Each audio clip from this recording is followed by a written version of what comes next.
SpaceX is just a few days away from the 12th Starship test flight, which is actually the first test flight of an entirely new system. After the recent delays, the flight is scheduled for Wednesday, the 20th of May 2026 at 12:30 a.m. Central European Time. Locally, it will still be the previous calendar day.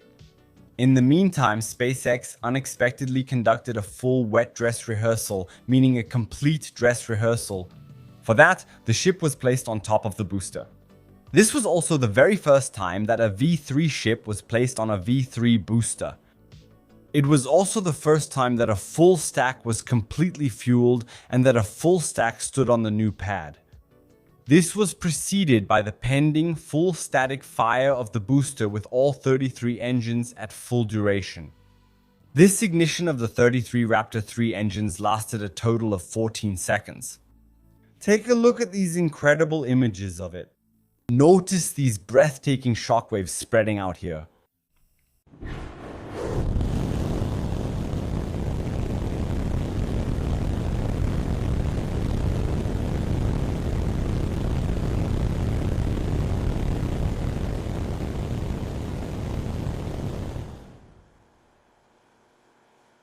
That will be an absolute feast for the eyes at launch. In the next part of the video, you'll get the updated mission briefing with the latest information.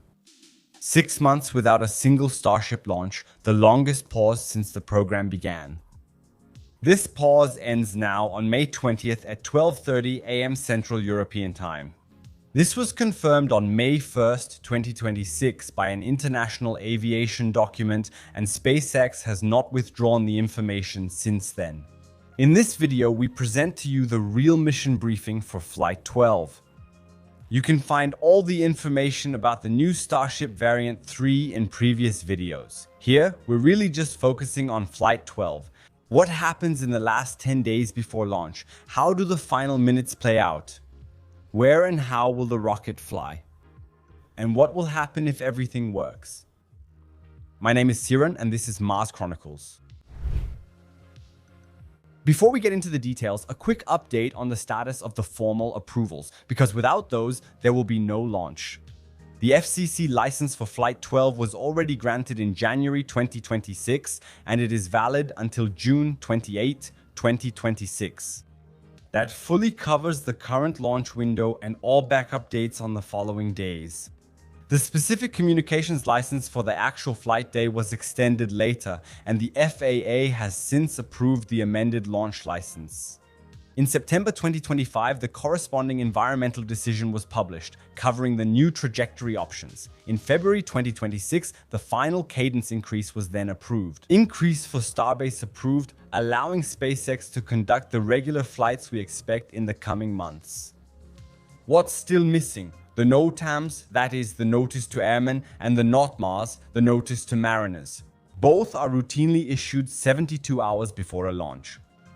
The first static fire took place on March 16th with 10 engines. It ended after exactly 2.135 seconds. The reason wasn't a problem with the rocket itself, but with the so-called apex combustors. These are small gas generators that are part of the water deluge system of Pad 2. Two of them reported an unexpected condition, which caused the system to trigger a pad abort. However, the consequence of this hard shutdown was costly. About half of the 10 ignited Raptor 3 engines suffered mechanical damage. SpaceX removed all 10 and replaced them with ones from the stock that was actually intended for Booster 20. The second static fire, on April 15, was then the attempt with all 33 engines. This test was also aborted early by the pad systems. This time after just 1.88 seconds. Here, it was a sensor in the ramp manifold that reported a pressure lower than what the system expected. Most likely a sensor error, but the system still responded correctly and shut down all 3 engines in a controlled manner. Speaking of correction, I also want to be more precise about Macy's metal structure. I described it as a squeeze test device, which was correct but not complete enough. This multifunctional structure, which has been at the ship test stand at Macy's Outbus since spring 2026, does 2 things. First, it actually pulls sideways on the ship's flaps to simulate the loads that will act during the later re-entry. Second, it serves as a platform that provides direct access to the payload bay and other areas of the ship without the need for separate lifting equipment. So it's not specific to catch pins. They exist on the ship, on the forward dome, but they're not tested by the structure. The tests are for the structural integrity of the flaps under load. If this preparation excites you as much as it does me, then hit the hype button now if you have it. Just swipe the comment window to the left in the mobile version. If not, a like, subscription, or a short comment helps the channel a lot. I will be live streaming on May 12th and 13th for anyone who wants to join. It's best to subscribe and turn on the notification bell. Thank you. And let's continue. Now about the launch itself. What happens in the last few hours before the launch? Fueling begins about 50 minutes before the planned liftoff. The fueling of the ship starts at T-4554. Booster loading follows shortly after in parallel. Both end at about T-320. SpaceX can fuel the entire stack, meaning both the booster and the ship together, with almost 5,000 tons of propellant in 43 minutes and 4 seconds. For Booster 19 alone, during the tests at Pad 2, it was actually only about 30 minutes. For context, that's more than the dry weight of the International Space Station pumped into the tanks in less than 3/4 of an hour. A Falcon 9 only starts fueling at T-35 minutes, and it's a comparatively tiny rocket. The methane transfer pipe alone, which transports methane to the engines, is the size of a Falcon 9. What SpaceX has achieved here with Pad 2 is a fueling speed at a level that is unique in the history of spaceflight. Here's the rough tonnage breakdown. The booster holds around 3,400 tons of propellant. The ship holds around 1,600 tons. The mixture ratio for the methane-powered Raptor is about 3.6 to 1 in favor of liquid oxygen. That means about 4,000 tons are LOX, which is liquid oxygen at minus 183 degrees Celsius. The remaining 1,000 tons are liquid methane at minus 162 degrees Celsius. In addition, there is nitrogen for pressurization and helium for controlling smaller systems. That's the cryogenic side of the operation. While these masses are flowing into the tanks, preparations are also underway on the ground. The water deluge system at Pad 2 is being readied. The blast suppression system is being brought online. The telemetry connections are being checked. The last 4 minutes are the most critical. At T-4 minutes, the final pressurization takes place. At T-3 minutes, fueling ends. At T-40 seconds, the internal computer switches to automatic mode. From this moment on, the ground systems no longer actively communicate with the rocket. They only observe from now on. At T-3 seconds, the first engines ignite. Within the last second, all 33 booster engines are running. When all 33 reach nominal chamber pressure, the clamps release and the stack lifts off. If even one of the engines doesn't start, the system can either launch with the remaining 32 or abort the launch, depending on the configuration. In the past, we've seen that, like on Flight 1 for example, the stack lifts off even with an engine failure. That's the advantage of 33 engines and a high thrust-to-weight ratio. Even if several engines fail at launch, the mission wouldn't be in danger. However, the probability of a Raptor 3 engine failing is extremely low. Even Raptor 2 had a failure rate of around 1%. The flight path is new, and that's one of the most important changes for Flight 12. On the previous 11 flights, Starship flew south of Florida and passed between Cuba and the Bahamas, then over Hispaniola, Puerto Rico, and the Leeward Islands. This route went directly through the main air traffic corridor over the Atlantic. For Flight 12, the FAA has approved a new southern route. The stack still launches from Starbase in Texas, but flies through a narrower corridor between Jamaica and Cuba, then between St. Vincent and Grenada in the southern Caribbean islands. This route completely avoids the major air traffic lanes over Hispaniola and Puerto Rico. The reason for this adjustment is clear. If a vehicle similar to Ship 33 or Ship 34 were to break apart in an anomaly, the debris would land in open waters instead of near populated areas or heavily trafficked air corridors. SpaceX has learned from the Caribbean debris incident of January 2025, and the FAA has approved the new route accordingly. The launch window opens on May 19 at 5:30 p.m. local time in Boca Chica and closes at 7:43 p.m. local time. Here in Central Europe, it will already be May 20 from 12:30 a.m. to 2:43 p.m. Of course, we will be streaming. And now to the most important question: what will happen during the flight? For the first 2.5 minutes, all 33 engines of the booster will be firing. At around 70 kilometers altitude and about Mach 5 hot staging will occur. The 30 engines of the two outer rings shut down. The three central Raptors continue running at reduced power to stabilize the booster while the engines of the upper stage ignite.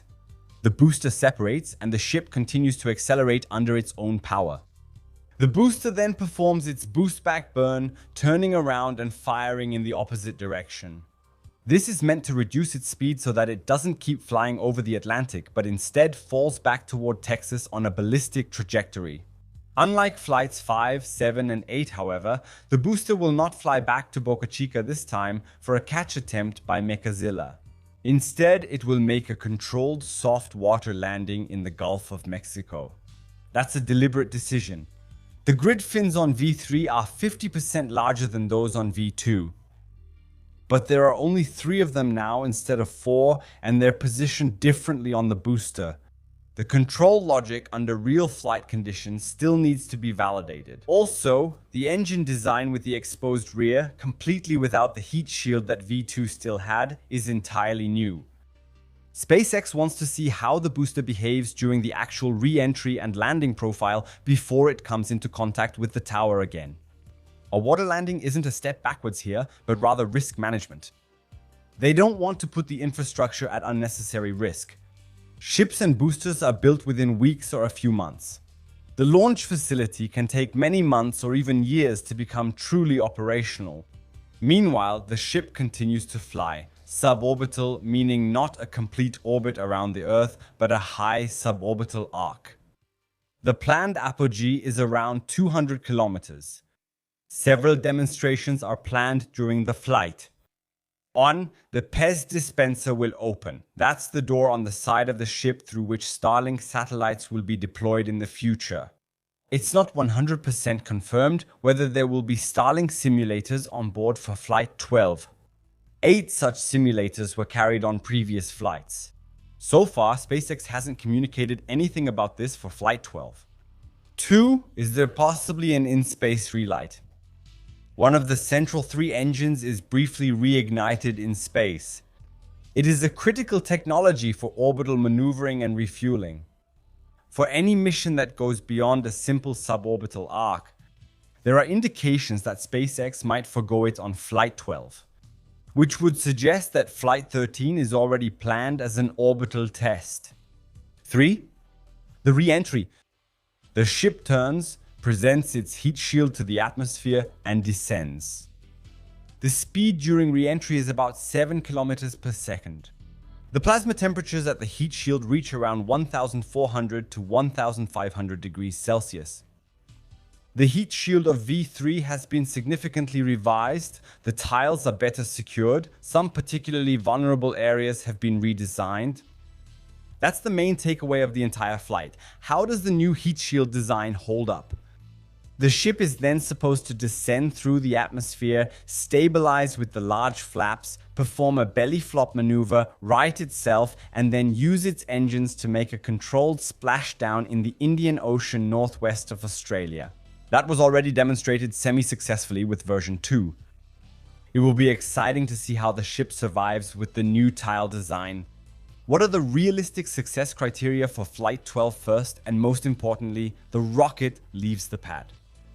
With a completely new vehicle and a completely new pad, that's already half the battle. If the stack lifts off cleanly and nothing dramatic happens in the first 30 seconds, the pad is saved. And that's worth its weight in gold. Second, clean stage separation. Hot staging is different in V3 compared to V2. If that works, one of the most important new architectural components is validated. Third, booster splashdown. If the booster makes it through the new grid fin control setup and re-entry with an exposed aft end, an important hurdle is cleared. A soft splashdown off the coast of Starbase in the Gulf of Mexico would then be the cherry on top.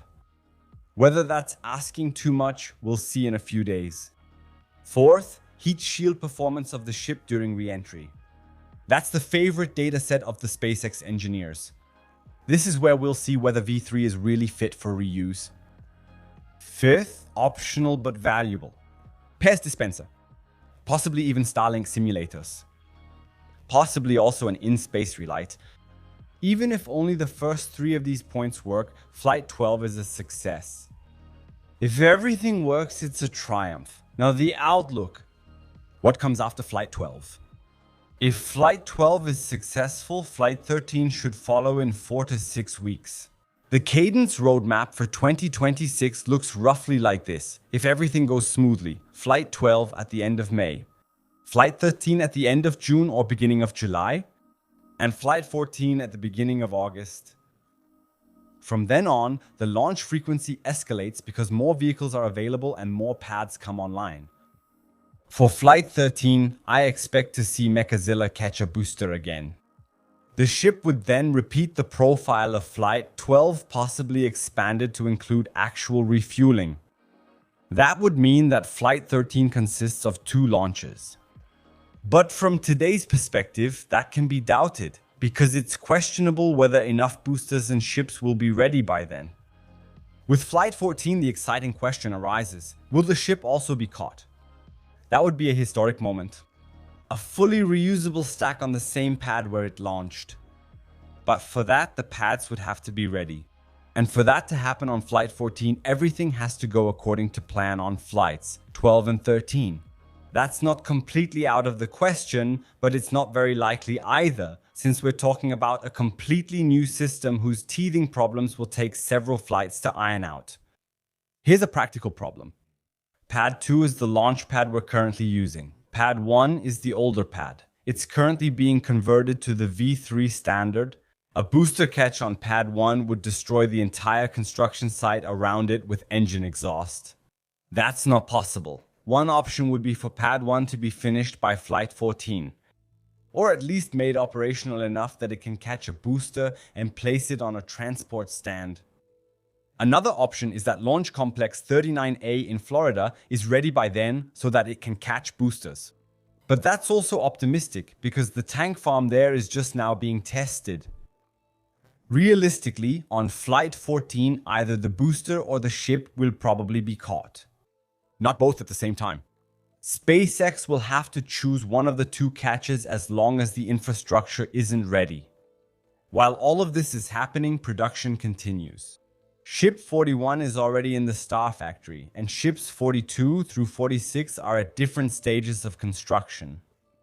Booster 20 is being prepared. The Gigabay in Boca Chica is nearing completion. It will be able to stack up to 24 vehicles at the same time. In Florida, the Gigabay is already further along than the one in Texas.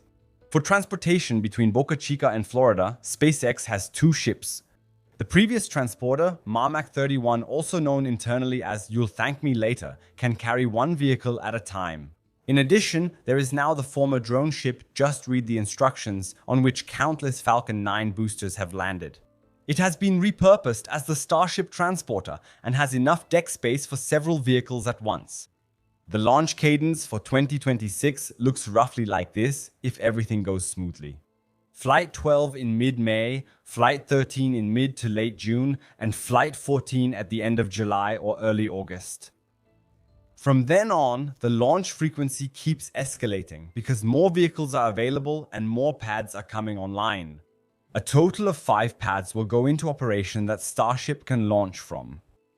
2 in Texas, 3 in Florida. When the Star Factory in Florida is finished, the output will double again. But that's probably not how it's going to go. There will be delays, But even a conservative estimate predicts more Starship launches in the second half of 2026 than in the entire first half of 2025 plus all of 2024 combined. There's a moment from the last SpaceX video that really stuck with me. Jacob McKenzie, the vice president for Raptor, stands in front of a forest of Raptor engines and says, and I'm paraphrasing here, but he says that something is only impossible if it breaks the laws of physics. We're not breaking any laws of physics, we're just trying to use them as effectively as possible. That's the essence of the entire program. What will rise above the Gulf of Mexico in 2 weeks is not an incremental improvement. It's a vehicle that pushes physics so far for the first time that over 100 tons can reach orbit reusably. With engines that deliver 22% more thrust while being significantly simpler in design. On a launch pad that can be made ready again just 13 days after each launch. By the way, that's still far from the actual goal of multiple launches per day. I will be live streaming on May 12th and 13th. As usual, there will also be warm-up events before the launch where we will get ready for the launch together. If you want to join, subscribe to the channel and turn on the notification bell. If you have any questions about the flight that you want to see answered, write them in the comments. I read every single one. A big thank you goes to Pusa. Without her support, this channel would look completely different. My name is Servan, and this was Mars Chronicles. Thank you for tuning in. Spera ad astra.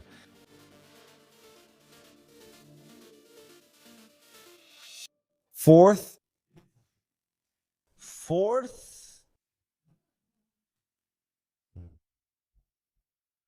And now let's lead.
Thank you very much.